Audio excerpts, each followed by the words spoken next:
Welcome back to the Deep Dive. Our job here is, well, pretty simple. We take a stack of compelling sources, research papers, biographies, interviews, and we pull out the essential, high-impact insights you need to be truly well-informed. And today, we are focusing on a singular, truly transformative figure. Her life story is just a profound demonstration of how radical neurodiversity can become a global industrial asset. Our subject today is Dr. Temple Grandin, born Mary Temple Grandin back in 1947. And to really understand her, you have to grasp this dual, almost revolutionary identity she has. Dual is the right word. It is. On one hand, she's a world-renowned voice, one of the very first to give the public this intimate, really articulate window into the autistic mind. Yeah, on the other hand. On the other, she is a preeminent livestock ethologist and industrial consultant. She has, and this is not an exaggeration, fundamentally revolutionized the handling and slaughter practices of the meat industry worldwide. That right there is the central paradox we're tackling. You have this mind that was, once tragically misdiagnosed, and just completely misunderstood. Right. And that mind somehow bridged this seemingly impossible gap between advanced neuroscience and the hard reality of a commercial feedlot. Yeah. So our mission for you, the listener, is to understand specifically how Grandin's unique way of thinking, her famous ability to think in pictures, allowed her to see these crucial details that literally everyone else was missing. And how that vision created these profound, measurable ethical changes in industry blueprints across the entire planet. Exactly. And we've got some really comprehensive source material that details this journey. We're going to trace her trajectory from her intensely difficult early challenges and a pretty devastating initial diagnosis through her pivotal scientific contributions that changed industrial standards, her public advocacy for neurodiversity, and just the vast array of honors she's accumulated. It's a remarkable story, a study in the power of applied intelligence, detail, and just sheer persistence. It really is. Okay, so let's unpack this history. Where did this journey even begin? The family background is, well, it's high-achieving, financially privileged, and it's rooted in Boston. Right. She's Mary Temple Grandin, but as you said, we all just know her as Temple. Was there a reason for that? It was a simple, functional choice, really. There was another family employee who was also named Mary, so to avoid confusion, they just started calling her by her middle name, Temple. Oh, okay. And that family context is really important because it speaks to a foundation of intellect and also resources that eventually allowed for specialized intervention when it was needed. So her father, Richard McCurdy Grandin, he was in real estate. Yeah, and an heir to Grandin Farms, which at the time was the largest corporate wheat farm business in the entire United States. Just massive. And her mother, Annie Eustacia Purves, was equally impressive. An actress, a singer, she had an English degree from Harvard. The intellectual pedigree just runs so deep. I mean, her maternal grandfather was John Coleman Purves, the co-inventor of the aviation autopilot. Wow. That is not your typical family tree. No, not at all. And it provided this powerful, if ultimately kind of complex, environment for her. Temple's parents divorced when she was 15, which was obviously disruptive. Sure. But the real struggle, the thing that defined her childhood, began much, much earlier with her medical findings. And here's where we get to a crucial and frankly a pretty tragic detail about that early diagnosis. It tells you everything you need to know about the medical context of the time. Yeah. When Grandin was 2 years old, the official diagnosis wasn't autism. That was barely understood. It was simply brain damage. And that phrase, brain damage, it just hung over her life like a cloud. It became this source of immense stigma. It wasn't definitively dismissed until much, much later. Until 2010. Right. In 2010, when cerebral imaging at the University of Utah just failed to find any evidence to support it, the whole concept of autism only emerged later on in her life. It was actually her mother who figured it out, wasn't it? It was. It wasn't until Grandin was in her mid-teens that her mother, doing her own research, reviewing a diagnostic checklist, developed the hypothesis that Temple's challenges were best explained by autism. Grandin was, later determined to be an autistic savant. And that early misdiagnosis, brain damage, it led to this horrifying contemporary medical advice, which in turn created deep conflict within the family. It really did. The standard medical recommendation for a child with that diagnosis, with the profound difficulties she was displaying, was institutionalization. Just lock her away. Basically, yes. And our source material notes this caused a bitter rift between her parents.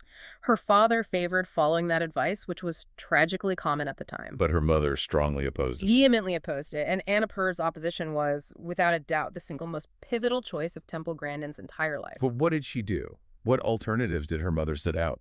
She was just relentless in seeking specialized help. She found a neurologist who suggested speech therapy, which Grandin started at age 2.5, a crucial early intervention. Mm-hmm. And even more specifically, her mother hired a nanny when Temple was 3.5, and her main job was to engage Temple in these structured, turn-taking games. That's fascinating. That sounds very modern. It was a radical and deeply insightful approach to early intervention, years and years before therapies like that became common. This focus on structured, repeated social interaction. So she had this difficult childhood that was constantly being mitigated by this strong, incredibly resourceful maternal advocacy. Exactly. But even that advocacy couldn't stop the pain she experienced in the school system. No, it couldn't. Grandin has been very, very open that junior high and high school were just the most difficult times of her life. She was the nerdy kid, her words, that everyone targeted and ridiculed. And the abuse was specific to her behaviors. Very specific. Students nicknamed her the tape recorder because of her verbal perseveration. Which is what exactly? It's the involuntary, often excessive repetition of words, phrases, or topics. She stated in 2012 that this constant ridicule, quote, really hurt. I mean, the pain was just profound because she was trying so desperately to connect.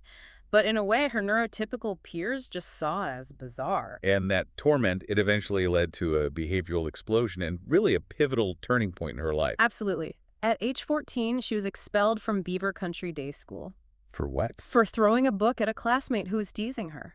Following this incident and her parents' divorce, her mother enrolled her in the Hampshire Country School. And this was a different kind of school. A completely different kind of school. HCS was unique. It was founded for gifted students who had struggled and, failed in typical academic environments.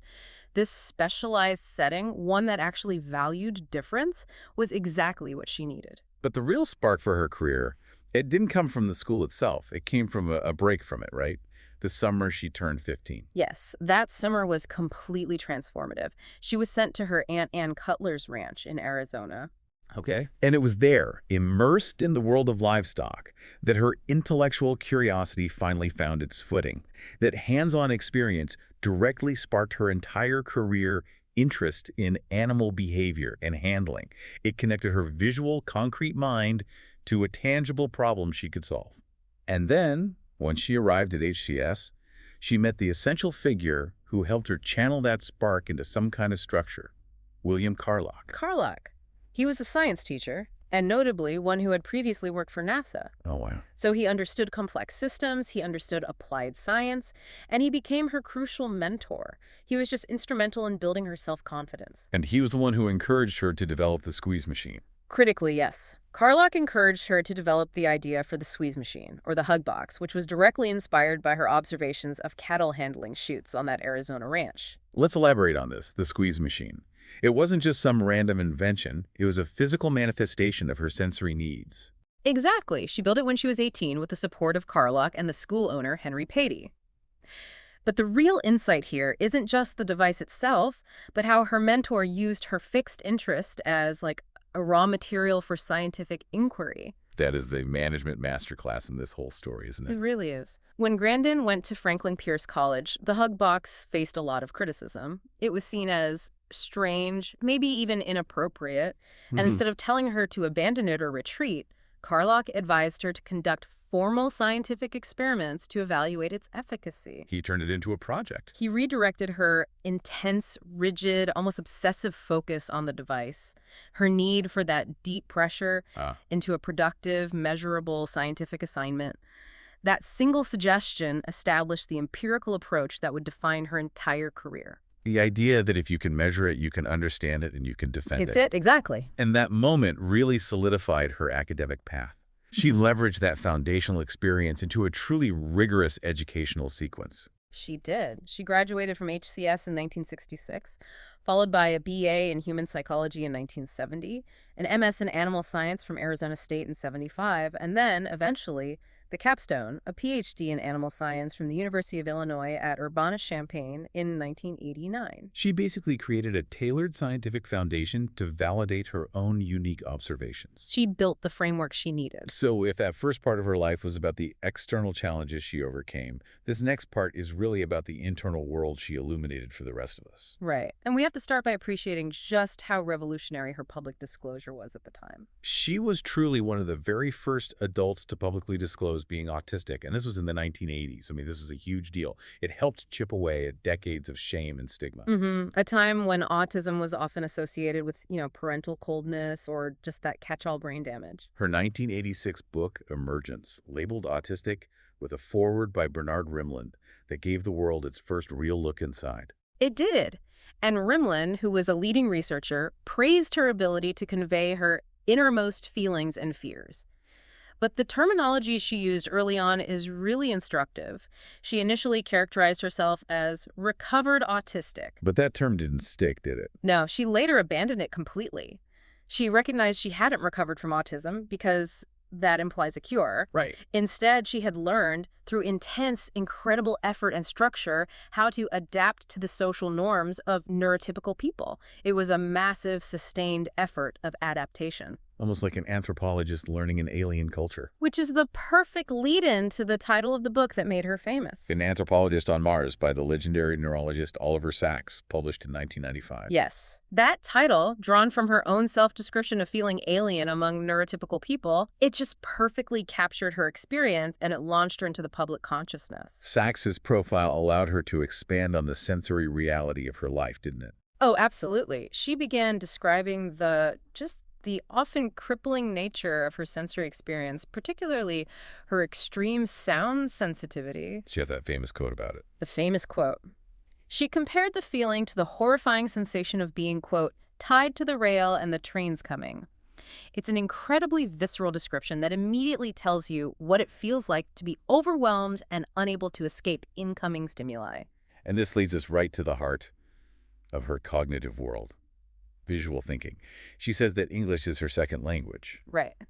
And that she thinks totally in pictures. Now, a lot of people say they visualize things, so we need to get deeper into what she actually means by this. She means it 100% literally. Her memory isn't abstract. It's a vast database of concrete images and full-length, highly detailed movies that she can replay at will. So if I say church steeple, she doesn't think of the abstract concept of a spire. She recalls specific church steeples she has actually seen, complete with the weather, the time of day, the precise architectural details. It's a library of specifics. And crucially, she can edit these mental movies. Precisely. She can manipulate these mental images. She can zoom in on the specific texture of a brick wall, or she can change the lighting and shadows within the scene in her mind. Which, for an engineer designing livestock facilities, is an unbelievable competitive advantage. It's a superpower. She credits this specific skill for her success in design because it allows her to anticipate the animal's experience. She can mentally walk through a facility she's designing, recall a minute detail like a reflection on a wet floor or a sudden shadow from a crossbeam, and know instantly that it will cause the cattle to balk, to panic, or to injure themselves. It's an applied form of hypervisualization. That is the ultimate proof of the value of neurodiversity, isn't it? Her mind, which struggled with the abstract and inconsistent rules of human social interaction, was perfectly attuned to the consistent sensory details of the physical world, the very language of animal perception. It is the ultimate example of a mind finding its proper application. And this deep introspection into her own mind led her to realize something important. What was that? That she was wrong to assume all people with autism processed information in the exact same way she did. So by 2006, she started developing a more nuanced approach. This expanded into her famous tripartite model, which she detailed in her 2013 book, The Autistic Brain. We took some time on this because it really changes how you think about the spectrum. It does. It's a game changer. So what are these three distinct types of specialized thinking she identified? Okay, so the first type, which is her type, are the visual thinkers. They think in photographically specific, concrete images. They're generally poor at things like algebra or abstract concepts, but they excel in careers that require physical visualization. Like what? Mechanical engineering, industrial design, or trade skills like carpentry. They can literally see the solution in their heads. Okay, that's one. The second group are the music and math thinkers. Right. These individuals think in patterns and abstract systems. They are often highly skilled in mathematics, chess, computer programming, music composition. They don't necessarily use pictures, they use algorithms, rules, sequences. So for them, language might be experienced almost like a programming language. That's a great way to put it. It's a series of codified rules. And then the final group. The verbal logic thinkers. Exactly. These individuals think primarily in word details and facts. They often have exceptional vocabularies and verbal memories, excelling in fields like history, journalism, library science, law, anything that relies on organized, detailed verbal information and recall.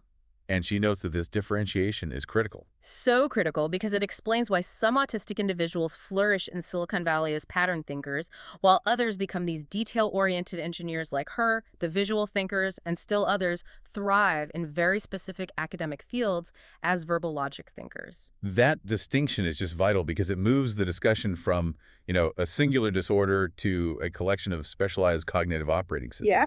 And it completely changes the approach to education and intervention. Absolutely. Her current advocacy centers on early intervention and supportive teachers, but with the goal of directing those specialized fixations into fruitful vocational directions. So if a child is obsessed with trains, You teach them engineering, geometry, and history through the lens of trains. You use the obsession. She maintains that early intervention is vital, and, importantly, she has a nuanced stance on intense behavioral therapies like applied behavioral analysis, or ABA. let's define ABA briefly, since it's a specialized term. Sure. ABA is a structured therapy that focuses on teaching specific functional skills and reducing behaviors that interfere with daily life, often through positive reinforcement. And what's Grandin's position on it? Her position is that severely disabled and nonverbal children need therapies like ABA to function, to learn basic self-care and communication. However, she also suggests that for higher functioning children, the emphasis should shift more toward mentoring and vocational direction rather than just strictly modifying their innate behaviors. Okay.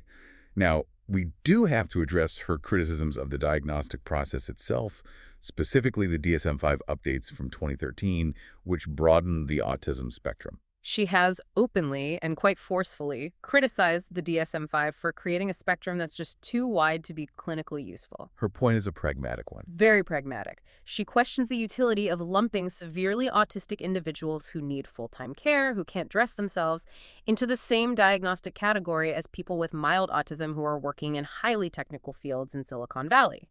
She just believes the definition lacks practical sense, and it obscures the very different needs and capabilities across that range. We also have two specific areas of public controversy that our source material brings up, and we have to report on them impartially here. First, vaccine speculation. Right. The sources show that for about 15 years, following that fraudulent 1998 MMR study by Andrew Wakefield, Grandin did publicly speculate about a potential causal link between vaccines and autism. She particularly focused on the subset of children who experienced regression and became non-speaking after vaccination. Now, we have to stress, Grandin wasn't the origin of this idea, but her high profile meant her public statements carried a lot of weight. But that's not her position now. Well, it's noted in our source material that when she was prompted in a January 2022 interview with the New York Times, she refused to revisit or discuss the topic at all, which marks a clear shift in her public commentary. Okay, and the second area, which gets into some philosophical ethics, is her commentary on preventing or eliminating severe forms of autism, which she first discussed in Thinking in Pictures. This is a really complex ethical position that Grandin has addressed with her characteristic pragmatic objectivity. She is crystal clear. She does not support eliminating autism genes entirely or treating mildly autistic individuals. She sees them as crucial contributors to society, the engineers, the problem solvers. Exactly. However, in Thinking in Pictures, she did write that science should ideally find a method to prevent the most severe forms of autism but allow the milder forms to survive. Which drew some criticism. It did.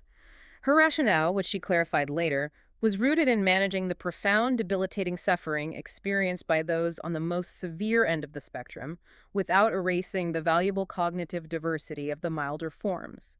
It's an attempt to draw a line between disability and difference. A statement that the severity of the suffering really matters. It matters greatly, in her view. So Grandin's advocacy gave us this crucial vocabulary for understanding neurodiversity. But it's her scientific work that gave us the proof of concept. Yes, the measurable industrial results that prove the value of that visual, detail-oriented mind. This takes us to how she revolutionized the ranch. Her empirical career started with some early, really decisive scientific papers. It did. She published her first 2 scientific articles on beef cattle behavior during handling way back in 1980. They were rooted in observation, and they immediately established her focus on systems and stress reduction. Later, her PhD dissertation focused on the effects of environmental enrichment on pigs, which showed her breadth. What was the revolutionary core of those early papers? I mean, why was her perspective so crucial when established livestock experts had been doing this stuff for decades? It was the significance of the minute detail. She was a pioneer in ethology, the science of animal behavior, and she was one of the very first scientists to observe and report that livestock are extremely sensitive to what seem like tiny visual distractions in handling facilities. She could see what the cattle saw. She could literally see what the cattle saw. Can you give us some examples of these distractions? What were the neurotypical designers missing? Things that seem totally trivial to a human eye but are profoundly disruptive to prey animals. A high-contrast shadow cast by a sunbeam through a fence, a discarded coat draped over a railing, the reflective glare off a wet floor. Oh, tiny things. Tiny things. A dangling chain or a reflection in a puddle would make an entire line of animals stop, balk, or panic because it registers to them as a sudden, unexplained change in their environment. A potential predator, a potential threat. Her visual thinking made her the perfect animal behavior detective. And that focus on calm handling wasn't just some ethical idealism, was it? She managed to connect humane treatment directly to the industry's bottom line. And that's where real change happens. That is exactly where it happens. Her graduate student, Bridget Voisinet, conducted a seminal study published in 1997 that provided that empirical economic link. The study demonstrated that cattle who remained calm during handling those moved without stress had significantly higher weight gains than those subjected to stressful, chaotic handling. So it proved that humane treatment wasn't a cost center, it was a profit center. A profit center. It was a new and absolutely essential concept that convinced the industry they had to pay attention. And she also expanded the definition of handling stress itself, defining it as more of a cumulative problem. Yes. Her 1997 paper, Assessment of Stress During Handling and Transport, introduced the novel idea that an animal's previous handling experiences significantly affect its reaction to future handling. So bad experience sticks with them. It sticks with them. If an animal has been stressed repeatedly, if they had a bad experience being loaded onto a truck 6 months ago, they become sensitized.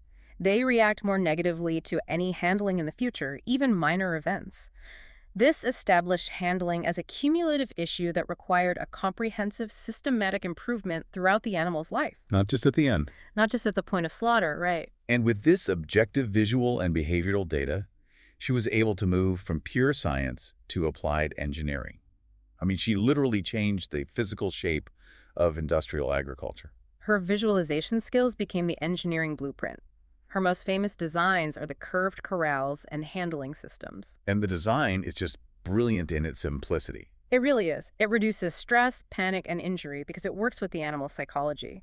Cattle naturally circle, and a curved alleyway prevents them from seeing the end point, the stunning box or the truck, until they're nearly there. They feel like they're just returning to where they came from. So it reduces resistance. Drastically. It reduces their desire to balk and turn around. And what about her most significant piece of equipment for the slaughter process itself? That would have to be the double rail restrainer system. It's a center track conveyor used for securely holding cattle during stunning.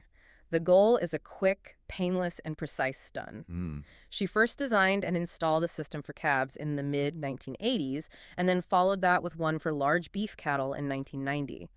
This system, which stabilizes the animal and moves it gently forward, is now a globally adopted standard used by many of the largest meat companies. It's an intellectual property achievement too, isn't it? It is. She also holds a specific U.S. patent for an electric stunning system, which was granted in 1998. So she designed the environment, she designed the equipment, and then she developed the method to ensure that all of it was actually being used correctly. Yes. Which brings us to the objective numerical scoring system.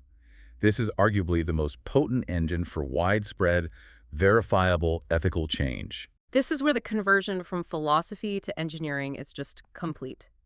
Grandin created a numerical scoring system to objectively and measurably assess animal welfare in slaughter plants. It transformed the entire conversation From abstract morality. to clear, quantifiable metrics that you just could not argue away. What specifically did this system measure? I mean, how do you put a number on welfare? The system focused on quantifiable, observable events that indicate stress or pain. Key metrics include things like the percentage of cattle effectively stunned on the first attempt, Okay. the number of animals that slip or fall while moving through the facility, the rate of animals moved using an electric prod, which indicates a poor handling design, and the vocalization score. The vocalization score is a fascinating one. It really is. Her research involved papers studying vocalization scoring mooing, bellowing as a direct, non-subjective indicator of pain or stress. If a plant has a high vocalization score, it means something is physically or psychologically wrong with the process. Quantifying these elements gave auditors these clear data points to identify and flag poor practice. And how did this system force widespread adoption across what I have to imagine was a resistant conservative industry? The source material highlights the critical role of corporate accountability. The system was adopted for use in welfare audits conducted by a major fast food company, specifically McDonald's. The power of the buyer. Exactly. Because this massive buyer mandated compliance with Grandin's numerical scoring system for all of their suppliers, the practices were rapidly influenced across the entire global industry.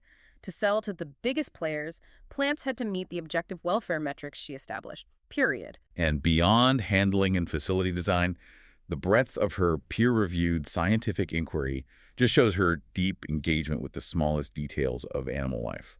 She's authored or co-authored over 60 papers. Her scientific curiosity is just incredibly adaptable.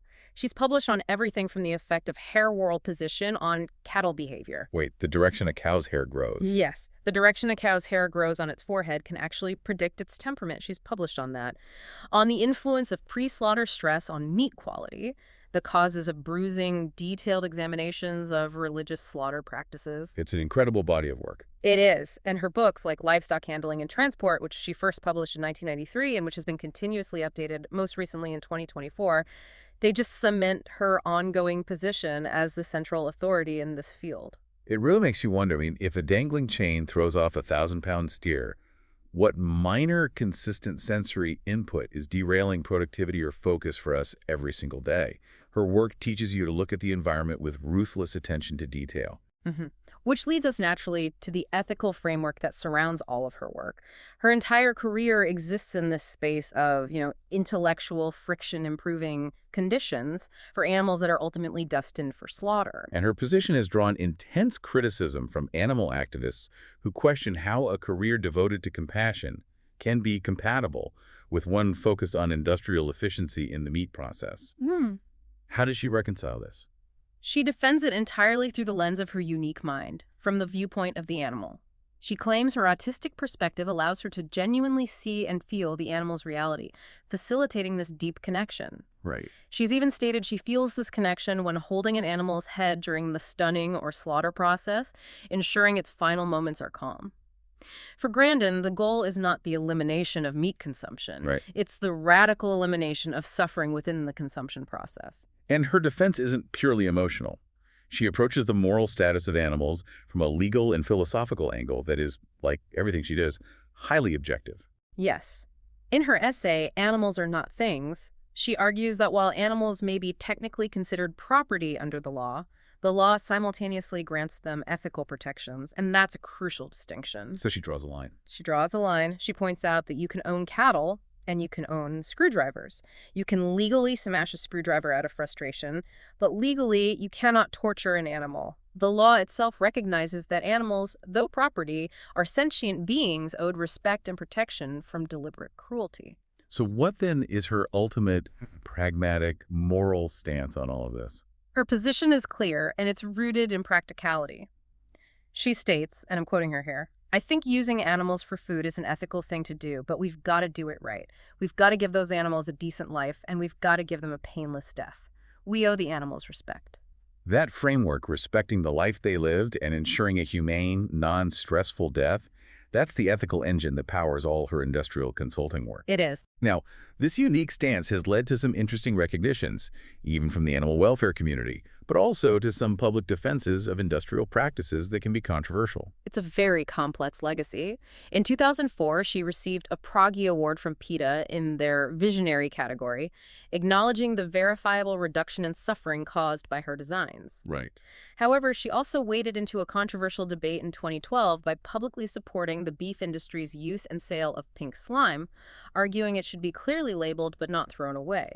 She positioned herself as a pragmatic advocate against food waste. She operates in the real world of industrial constraints. Let's shift for a moment to her personal life and legacy, which is so intertwined with her work. We know her sensory reality requires significant management. She lives with a recognized sensory processing disorder. This means she needs comfortable clothes, she cannot tolerate restrictive or irritating fabrics, and a highly structured lifestyle designed to avoid sensory overload. She also openly shares that she regularly takes antidepressants to help manage her emotional and physiological state. And what's the status of the iconic squeeze machine? That's a great anecdotal detail. The machine, which was so essential to her early life and her research, it broke in 2008 and she never had it repaired. Really? Yeah, with age and adaptation, her needs just changed. And she later stated, with a lot of humor and candor, "I'm into hugging people now." That's amazing. A sign of her successful adaptation. It really is. She also made a very specific personal choice regarding relationships early in her life. Yes. While she was in boarding school, she chose celibacy. She noted later in a 2013 interview that her sexual urges had essentially vanished with age, and she characterized this with a sense of relief, calling it good riddance. It's part of the detail that humanizes her story and shows how her highly structured, logical mind prioritized focus over personal complexity. Finally, the immense recognition she has received globally just demonstrates how thoroughly she has transitioned from a controversial figure to a revered one. Her list of honors is just staggering and so diverse. In 2010, she was named a hero in the Time 100 list. She was inducted into the Colorado Women's Hall of Fame in 2012, the National Women's Hall of Fame in 2017. Her expertise is recognized across so many disciplines.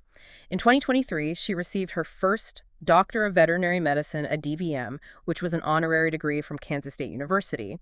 And significantly, she is scheduled to receive the prestigious National Portrait Gallery's Portrait of a Nation Award in 2025. And the person presenting that award is Claire Danes. Claire Gaines, who brought her life to the screen in that Emmy and Golden Globe-winning HBO biographical film Temple Grandin back in 2010. And that film was pivotal. It was a massive cultural moment. It won 7 Primetime Emmy Awards. It really transformed the public perception of autism from this abstract medical category into a vivid, relatable personal experience. Absolutely.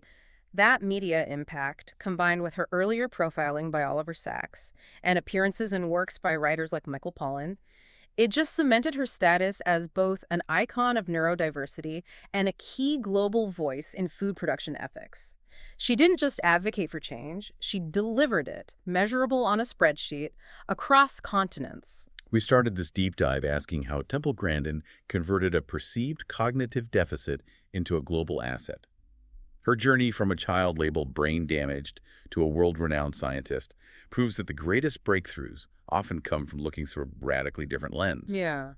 Her visual thinking didn't just make her a good scientist, it made her an engineer of empathy, capable of seeing the world from the cattle chute to the feedlot, from a perspective that neurotypical minds were simply not equipped to register. Her story is perhaps the single most powerful modern illustration of the necessity of neurodiversity in applied problem solving.